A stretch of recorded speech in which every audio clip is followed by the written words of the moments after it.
Press the bell icon on the YouTube app and never miss another update.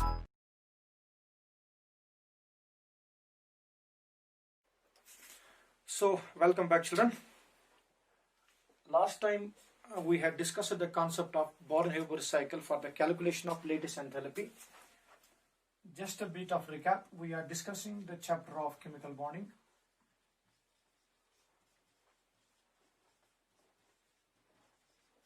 And in this we are discussing ionic bond and its properties. So last time we reached the conclusion on the properties imparted by ionic bond on the matter. So in that we discussed about the concept of solubility, we discussed the concept of lattice enthalpy, we discussed Born-Haber cycle, in which we said that Born-Haber cycle is actually a tool with the help of which we can calculate lattice enthalpy, because lattice enthalpy calculation direct is not possible. So that was the last discussion with respect to properties of the compounds which are made up of ionic bonds. That's ionic bond and its properties respectively. Now today our discussion is one more important part of the same ionic bond, and that is the concept of percentage covalent character in ionic bond.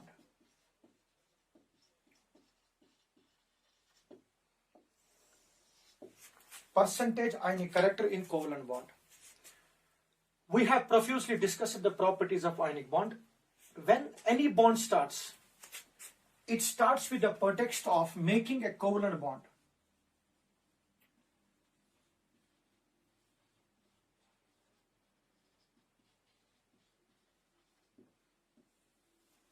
Now, due to the differences in the electronegativities of different atoms, in certain cases what happens, once the bond is made between the two atoms, suppose we have made a bond between sodium chloride, or there's a bond made between aluminum chloride.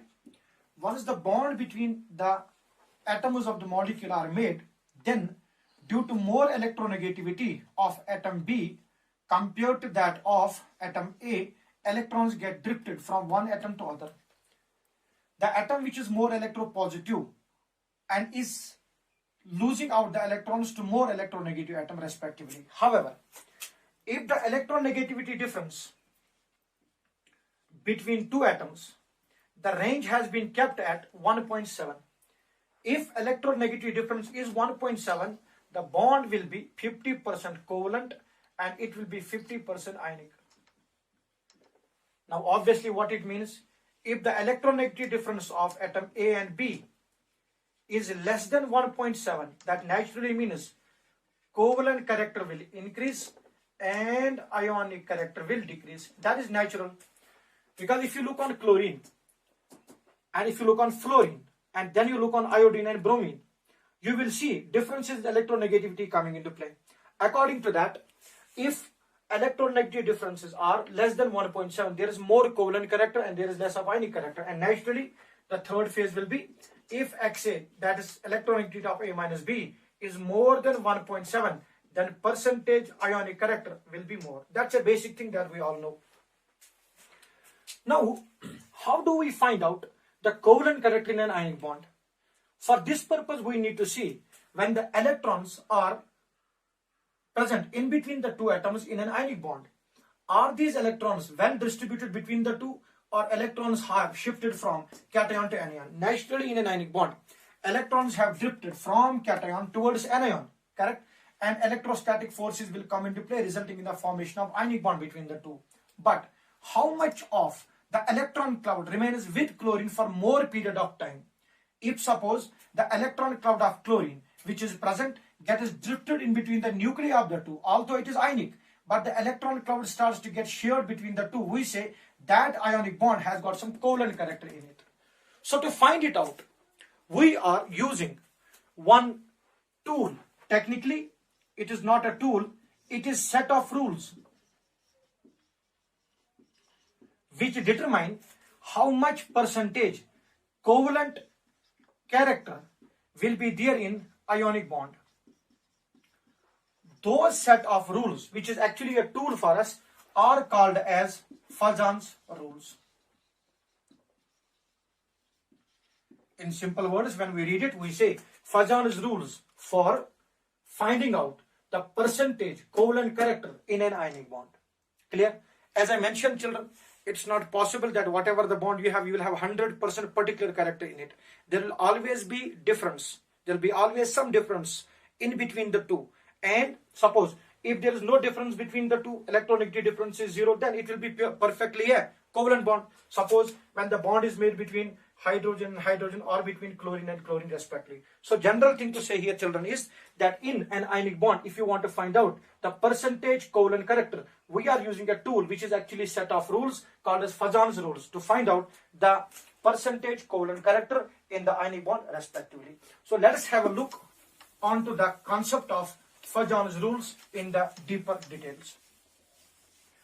So keep it in mind, as I mentioned, a bond which starts with a particular character is never going to have 100% of that character respectively. So let us discuss the concept of Fajans rules.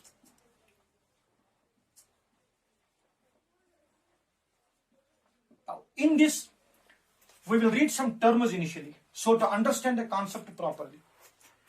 One of the concept is polarizing power. Then you have the concept of polarization. So we'll represent this polarizing power by pi. Now, what does polarizing power and what does polarization mean?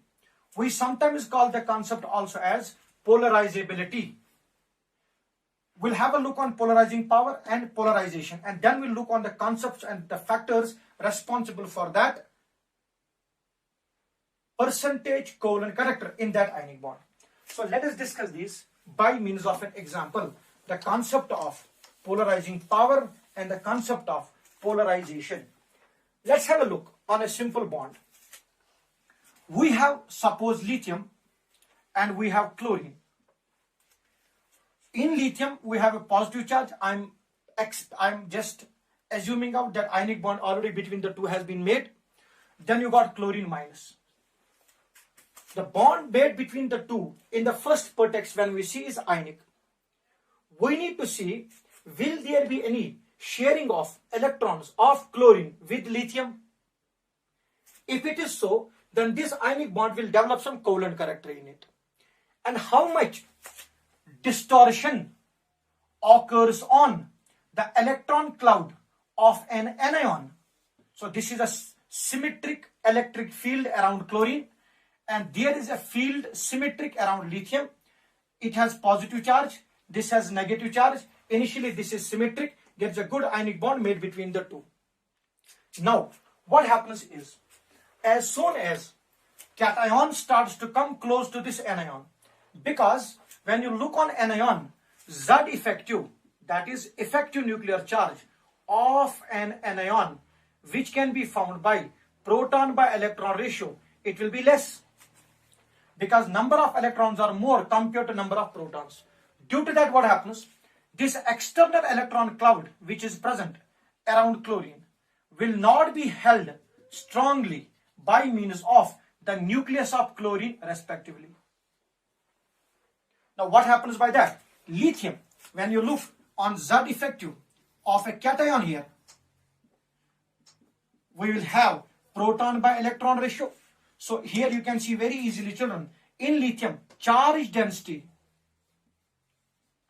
will be very high. What is charge density? It is charge per unit volume.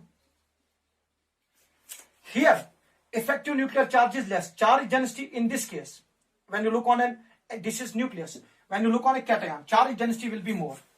Due to that, what it does is, as soon as this lithium has made a bond with the chlorine, it will distort, it will change the symmetric electric field of chlorine and will make that to move towards it, because effective nuclear charge of lithium is more. So it will pull the electrons towards it. What will happen by that?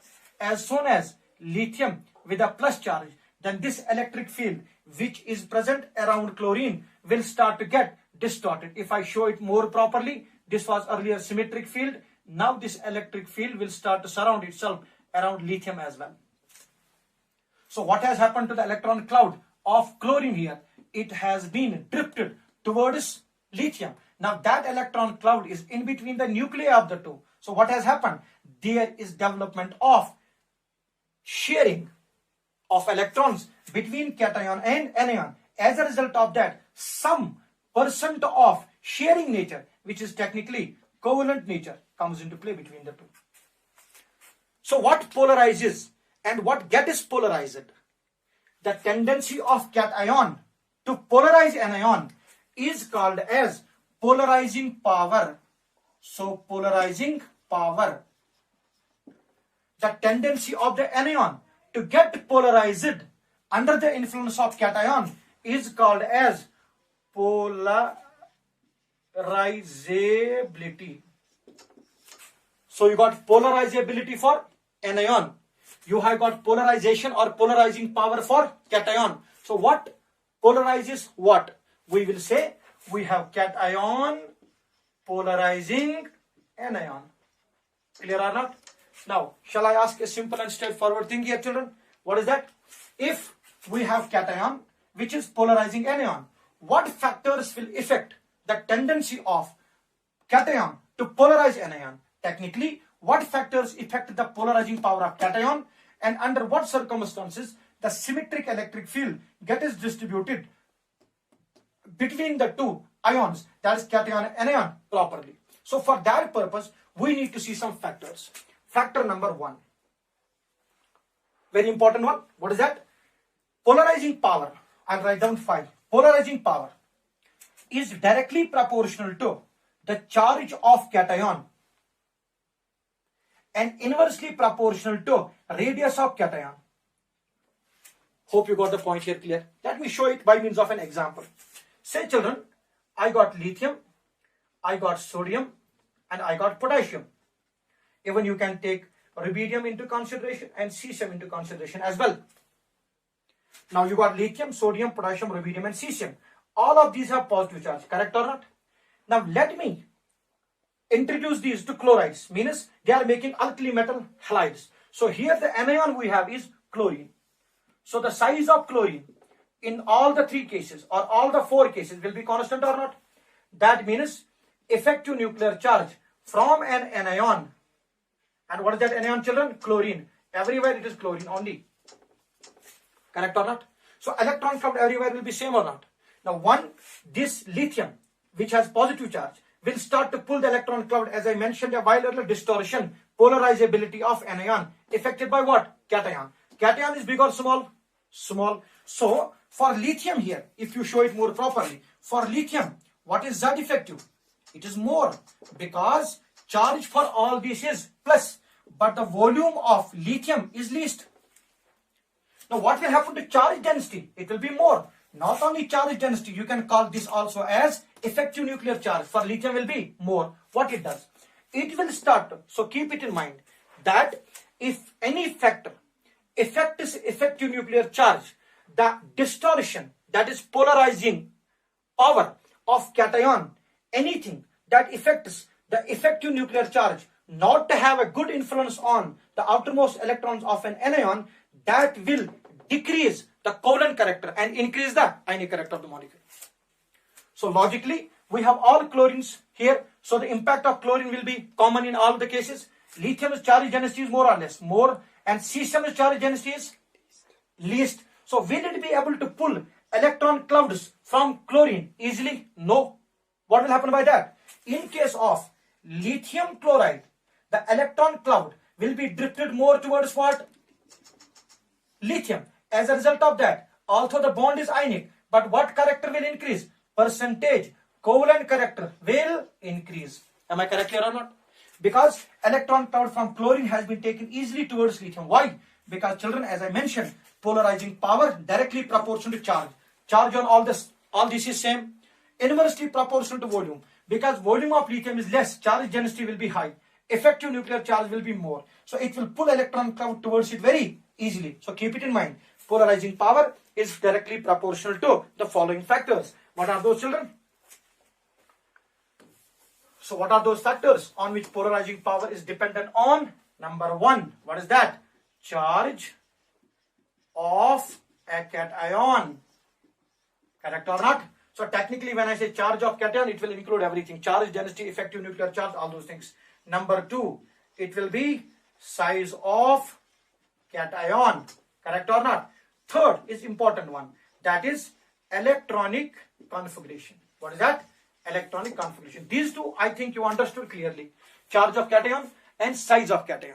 So if the size of cation is less, correct, and charge on all the cations is same, that means charge developed by cation, charge density of cation will be more. So can I be logical here by saying, if I have what? I have LiCl, I have BeCl2, and I have AlCl3. Clear or not? I got LiCl, I got BeCl2, I got AlCl3. Now in which of the three cases the polarizing power will be most for cation? It should be aluminum. So can I say polarizing power of aluminum 3 plus more than polarizing power of beryllium 2 plus will be more than polarizing power of lithium plus? I may not say that. Remember, because aluminum outermost electronic configuration will go in principal quantum number 2. And here in beryllium, it's only in 1. While as in lithium, it's again in 1. Correct or not? Have a look on this case carefully, children. I'll just explain this case once more.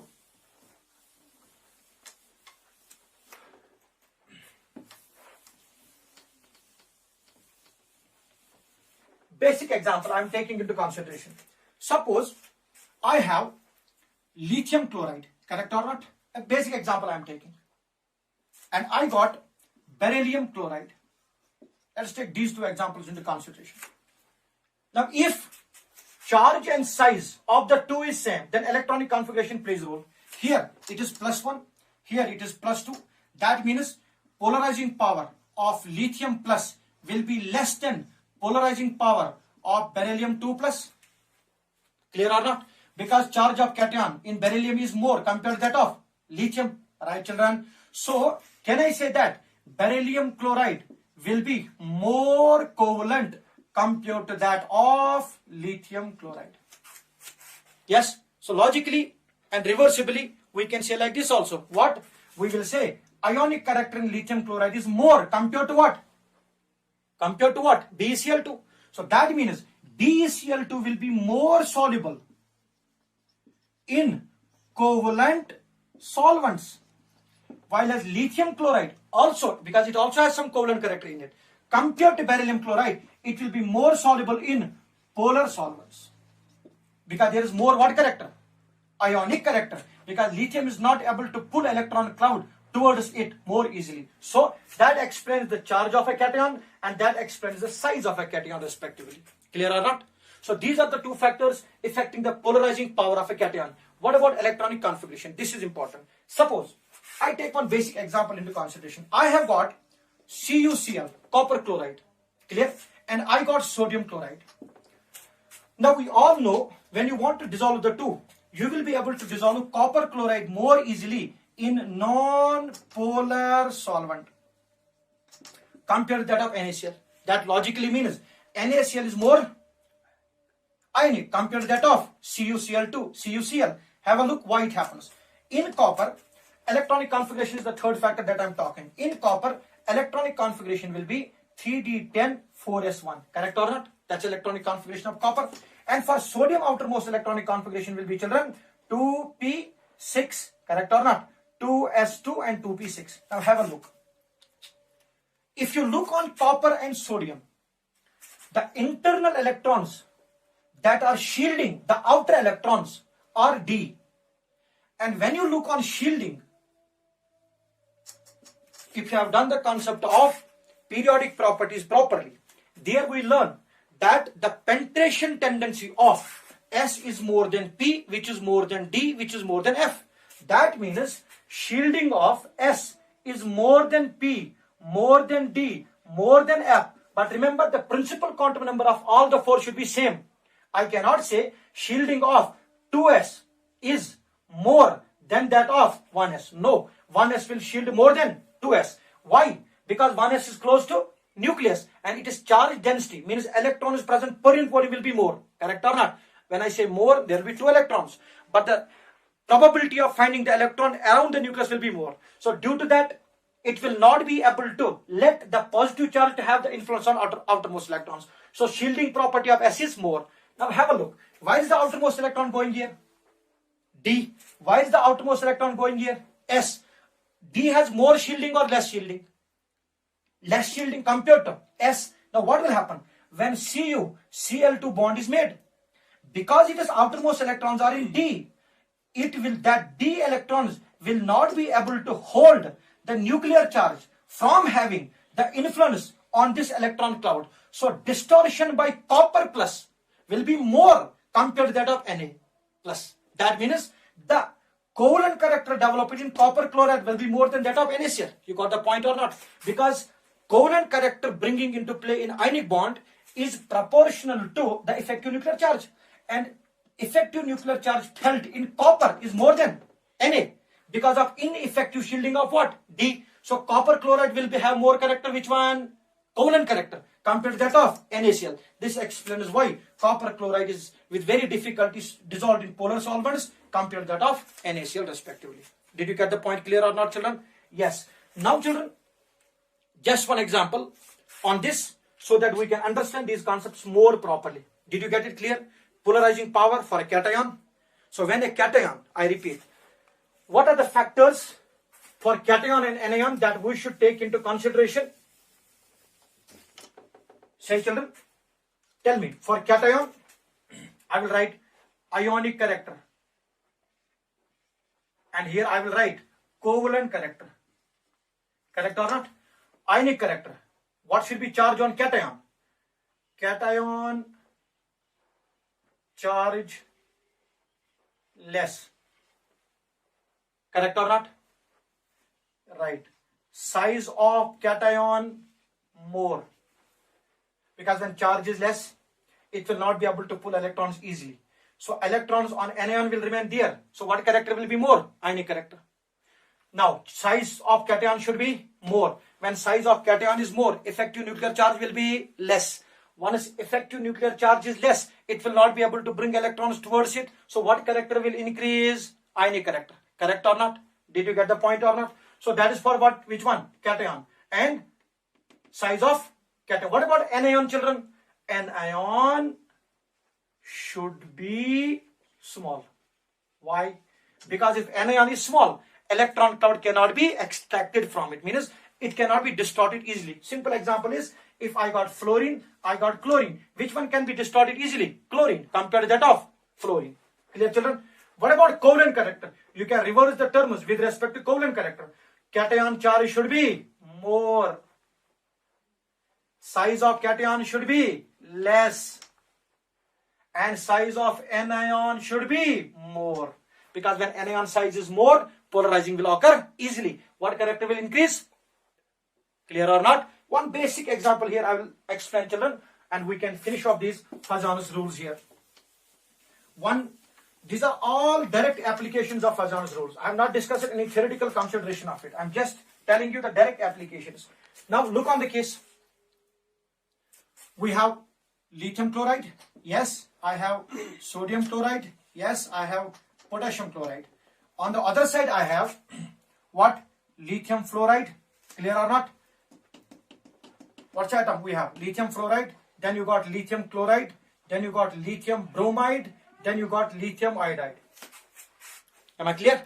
Yes. So here I have changed cation. Kept anion constant. Here I have kept cation constant. Changed anion. A very basic thing. From this you can understand it very easily. Have a look, children. In lithium chloride, what's the charge on lithium? Plus, plus, plus. As well as rubidium and cesium as well you can take into consideration. This is plus and plus. Charge of chlorine is, what's the charge of chlorine? Minus. Now children, here in lithium chloride, out of these, what is the polarizing power? Because I said polarizing power of cation directly proportional to charge, inversely proportional to R. Charge on all these is same. That means what will determine it? R. Which of the following has least R? Lithium. What will happen? lithium will develop polarizing power of lithium will be more. So electron cloud will be uniformly held or not. So can I say that covalent character order will be LiCl more than NaCl more than KCl more than RbCl more than cesium chloride. So which is most ionic? Cesium chloride. And which is most covalent? Lithium chloride. Have a look here now. Fluorine, chlorine, bromine, iodine. Out of this, fluorine smaller, iodine the largest. Charge on lithium is same or different? Same. Now cation doesn't matter for us, anion matters. Have a look here on the term. Size of anion should be more. For which character? Covalent character. So what is iodine size? More or less? More. So lithium being small, iodine being big, electron cloud can be easily distorted around lithium. So can I say what? Covalent character. What will be the order of covalent character, children, here? It will be Lii more than Libr more than LiCl more than Lif. On the basis of those characters, you can easily determine which will be soluble where. Clear? One more example. If it is aluminum chloride and it is aluminum fluoride and it is aluminum iodide, aluminum is constant or not in all the three cases? Yes. What's the charge here? +3. Here also +3. Here also +3. Now tell me, children, in all the three cases, charge of cation is same. Now which of the three can be polarized most easily? It should be iodine. And which can be polarized with great difficulty? Fluorine. Can I say that? Can I say or not? Which one will be polarized easily? Which one? Iodine. Right or not? So iodine gets polarized. Iodine gets polarized easily to that of chlorine, to that of fluorine. What it means? When the bond between aluminum and fluorine is made, fluorine will maintain its negative charge. Aluminum will maintain its +3 charge. Electron cloud will not be drifted towards aluminum. Which nature will maintain? Ionic character will be more. Compared to that, if it is aluminum iodide, it is big or small?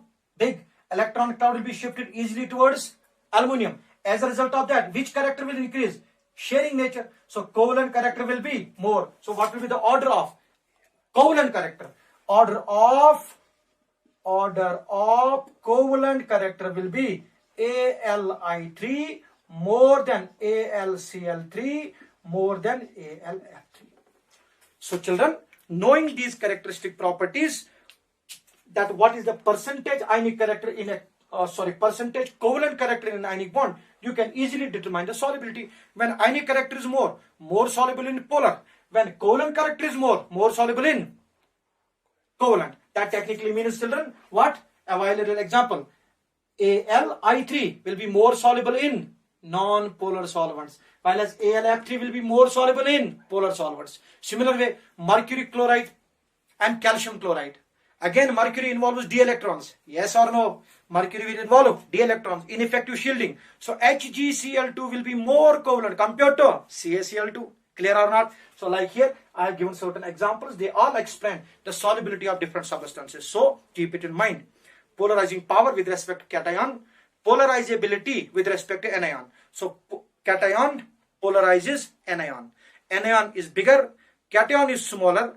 Polarizing power of cation is more, covalent character will be more. Otherwise, as we know, electronegativity difference also helps us. As I said, the difference between the two. Clear or not? So this sums up the characteristic properties of ionic bond and the percentage covalent character in ionic bond.